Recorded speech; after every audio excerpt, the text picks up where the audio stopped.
Isto é a construção. É o nosso programa carregando. Podemos baixar qualquer coisa, de roupas a equipamentos, armas, treinamentos simulados, qualquer coisa de que necessite. Estamos dentro de um programa de computador? É tão difícil de acreditar? As roupas diferentes, os plugs nos braços e na cabeça sumiram. Seu cabelo mudou. Sua aparência agora é o que chamamos de autoimagem residual. É a projeção mental do seu eu digital. Isto não é real? O que é real? Como se define real? Se você se refere ao que pode sentir, cheirar, provar e ver, então real são apenas sinais elétricos interpretados pelo seu cérebro.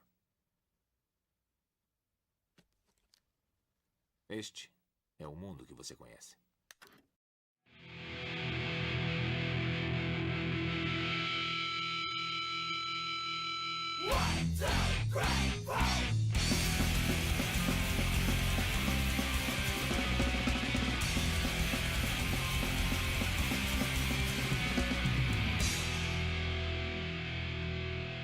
Para resistir a essa onda de violência contra a nação brasileira, contra os trabalhadores, contra a classe média que está vindo aí, nós temos 100 deputados em 500. Forçando a mão e botando a Marina e a Rede no campo progressista, nós temos 5 partidos com 100 deputados contra 400 deles. Não veja que a única responsabilidade cabe aos partidos de esquerda. Não cabe a você, que está trabalhando, que tem agido e tem feito da sua militância sua existência. Apenas os partidos têm responsabilidade sobre a vida da sociedade, segundo o nosso querido Cirão da Cátia. Esses 5 partidos, que representam 100 deputados em 500, têm 4 candidatos a presidente da República. Isto é uma farsa, é uma irresponsabilidade com o país e eu não pretendo participar dela. Desses 5 partidos, Rede, a Marina, o PSOL tem candidato, naturalmente, o PDT quer que eu seja candidato e o PT, que é o Lula, etc. Só o PCdoB não tem candidato. Isso é completamente irresponsável. Claro, a coerência com a responsabilidade de manter a unidade da esquerda e colocar que tem muitos partidos jogados de um canto para o outro e de que ele não ia participar disso rapidamente mudou assim que o seu próprio partido decidiu que ele deveria ser candidato. Curiosamente, a própria fala em que ele não faria isso se contradiz com o fato de que ele mesmo diz na própria fala que faria isso, talvez, se o partido quisesse. Mas é claro que o único irresponsável é a classe trabalhadora, que não se candidata ou que não cuida. Curiosamente, depois de que ele disse isso, um tempo depois, a própria Manuela foi lançada, Manuela Dávila, como candidata do PCdoB. Então, como sempre, há uma grande disputa onde ele acha que há irresponsabilidade, mas na verdade há muito interesse econômico, de recursos e dinheiro para todos eles poderem manter suas campanhas.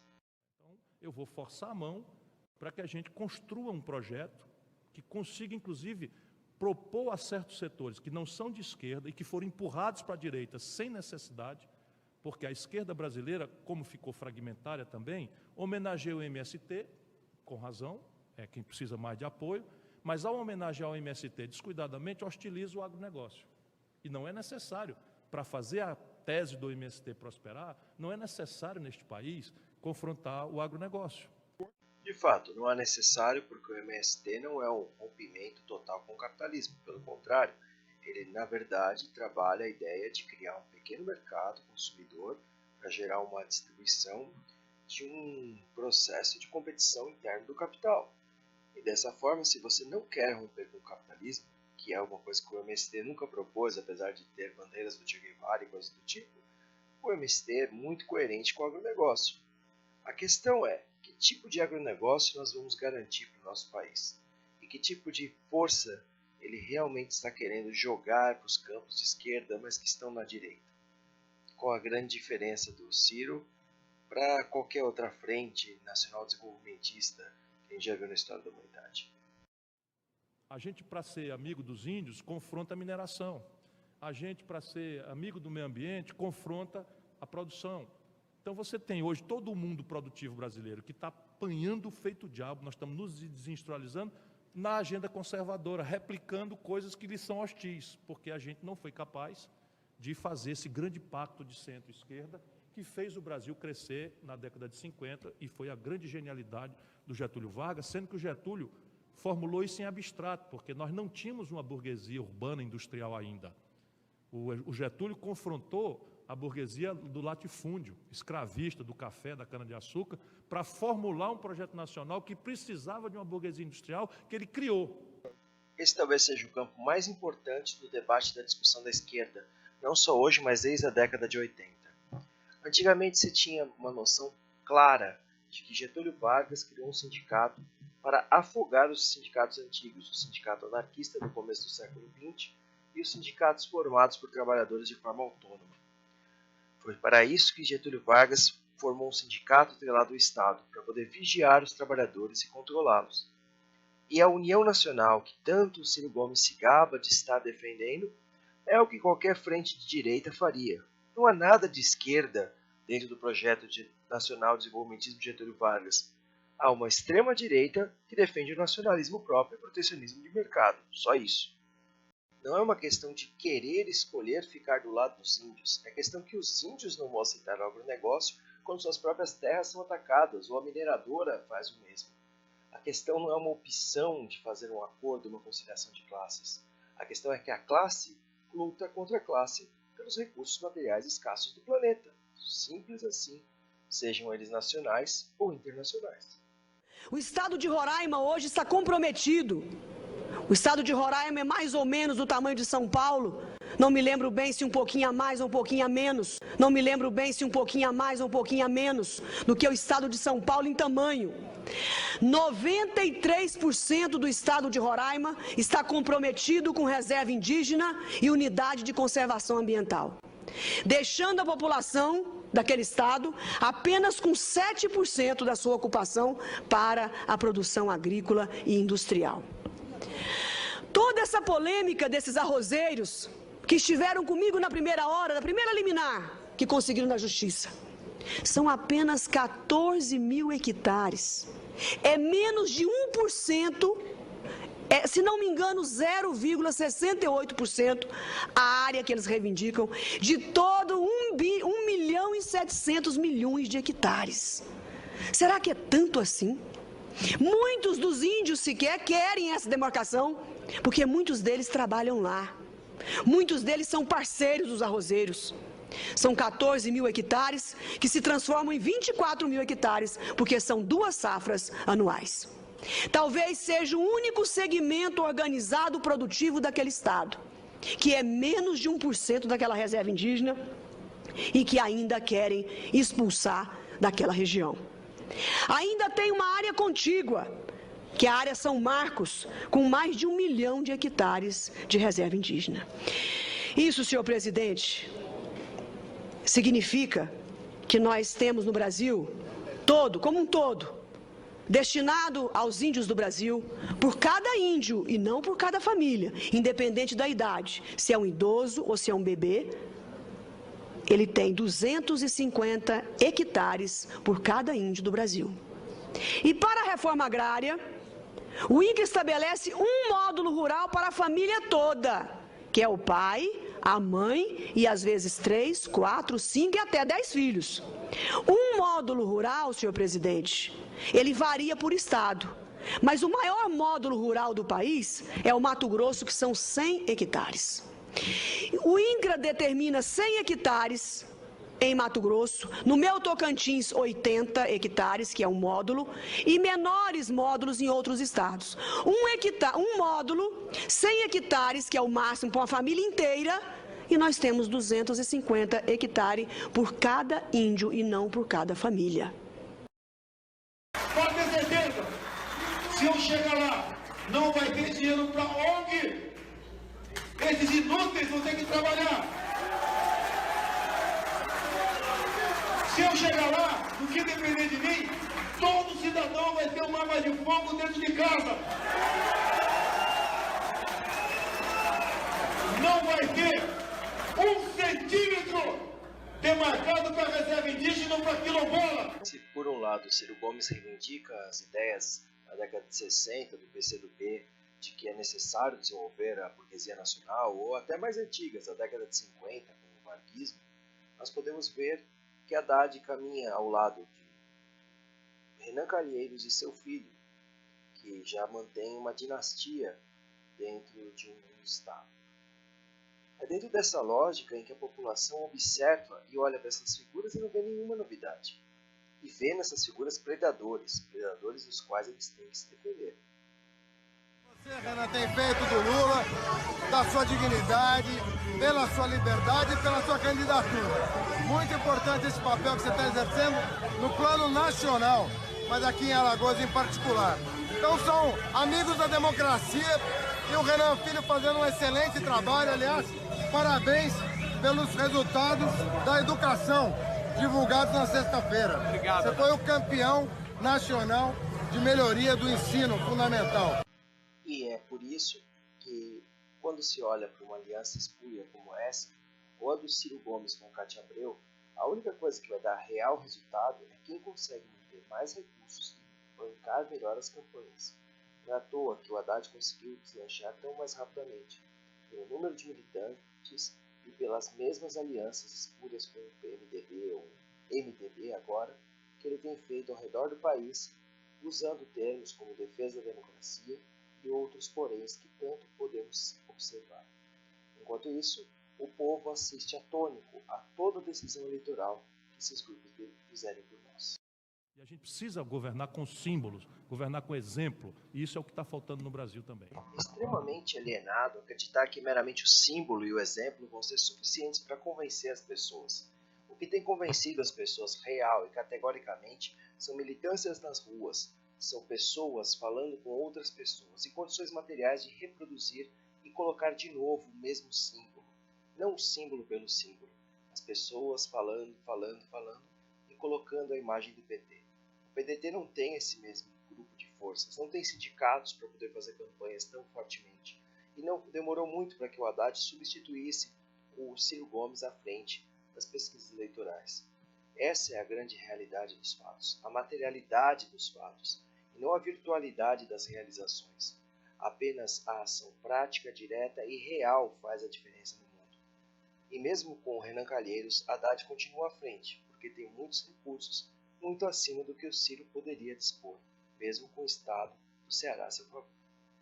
Agora não é verdade, você ainda tem uma burguesia industrial, você tem um novo empreendedor emergente no Brasil, esse agronegócio de médio e pequeno porte, isso é uma gente extraordinária, só que eram pobres ontem, e vem comunista embaixo da mesa, debaixo do travesseiro, por qualquer conversa distributivista ou de proteção do trabalho. Isso por quê? Porque a política está falhando. Nós não fizemos o grande diálogo, o grande entendimento e a concretude de agendas que não são hostis uma à outra. Pelo contrário, é possível inovar, experimentar novos canais de acesso à comercialização, unindo pequeno com médio, pequeno com grande, em que o acesso a mercado, a tecnologia, a pré-compra assistida, mediada por um governo presente e tal, pode fazer o grande pacto acontecer no concreto.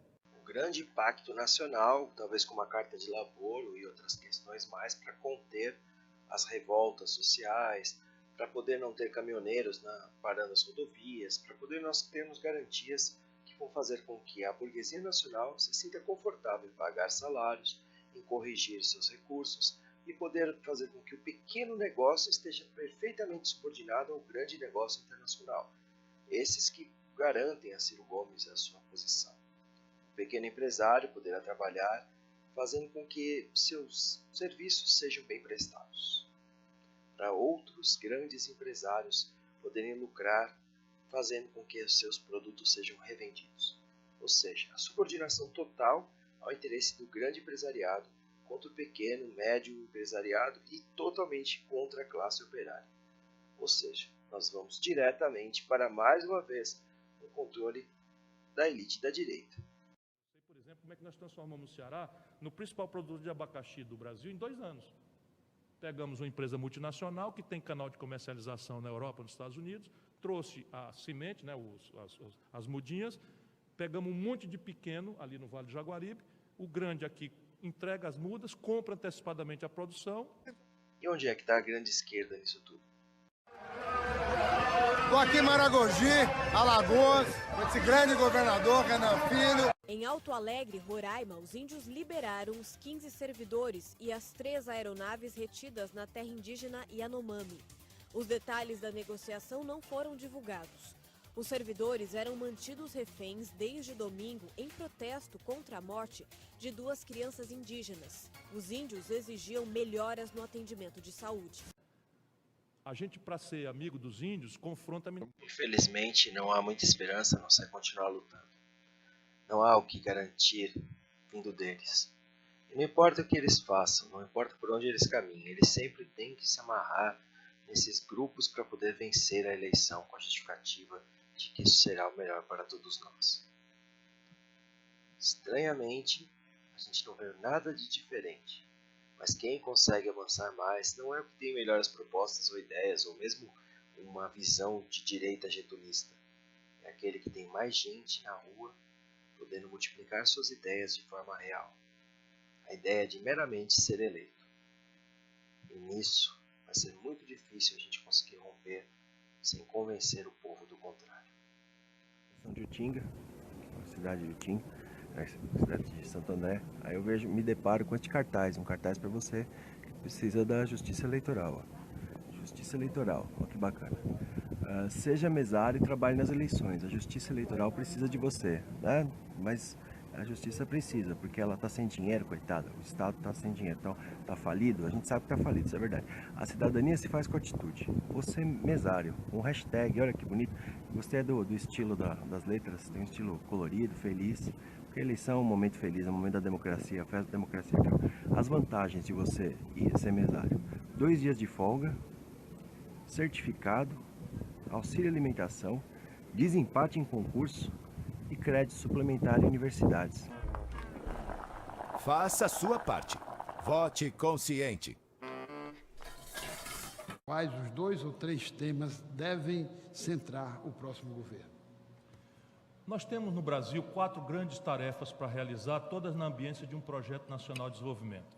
A primeira, a mais chata, menos popular, é consertar as finanças públicas e consertar, portanto, a equação de financiamento geral da economia brasileira. Isso tem a ver com a reforma tributária, pelo lado, especialmente, de um tributo mais progressivo, e qualificar a despesa, especialmente estressar a despesa com juros, de maneira a consertar esse conflito distributivo e elevar o nível de formação bruta de capital do país, que hoje é muito baixo, ou seja, a taxa de investimento do Brasil.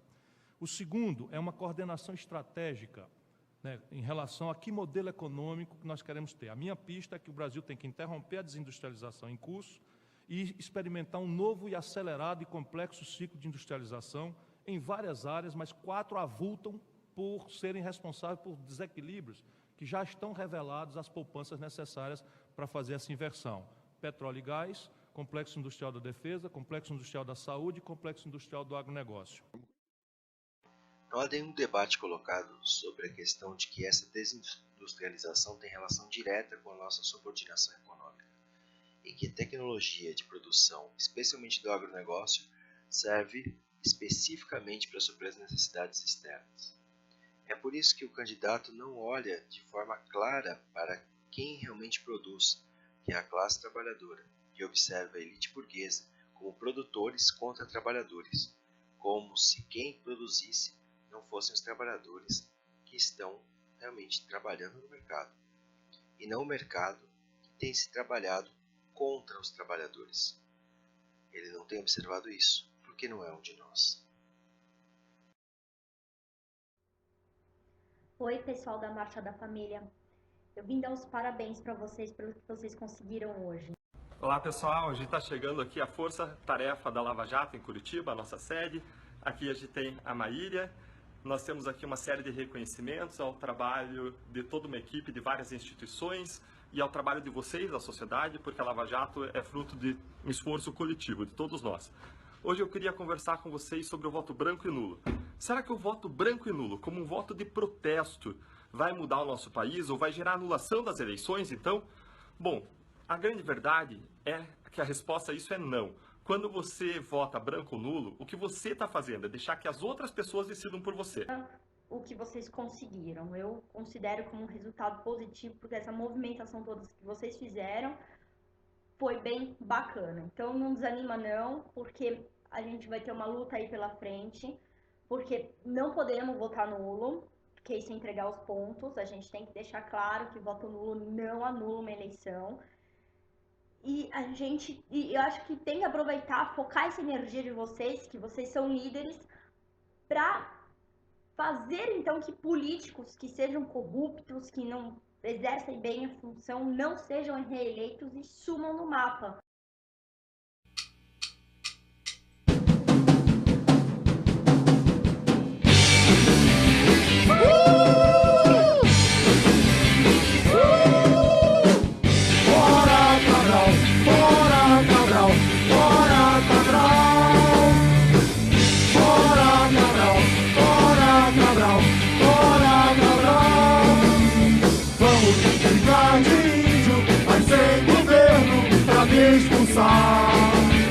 Venha pra minha aldeia, nenhum PM vai te espancar. Índio não é tudo, índio quer votar nulo. Vaza do Brasil que a gente vai ocupar. Pego o meu arco e flecha, acerto a testa do militar. Vamos fazer fogueira, queimar prefeito, fazer geral. Índio não é entulho, índio quer votar nulo. Embora que é nosso, a gente também quer gritar. Fora Cabral, fora Cabral, fora Cabral. Fora Cabral, fora Cabral, fora Cabral. O Pedro Álvares chegou fazendo merda, merda. E o Serginho ainda tá fazendo merda, merda. Maraca destruído, Copa vai ser pra rico. Mas índio não sai mais do seu lugar. Fora Cabral, fora Cabral, fora Cabral. Fora Cabral, fora Cabral, fora Cabral.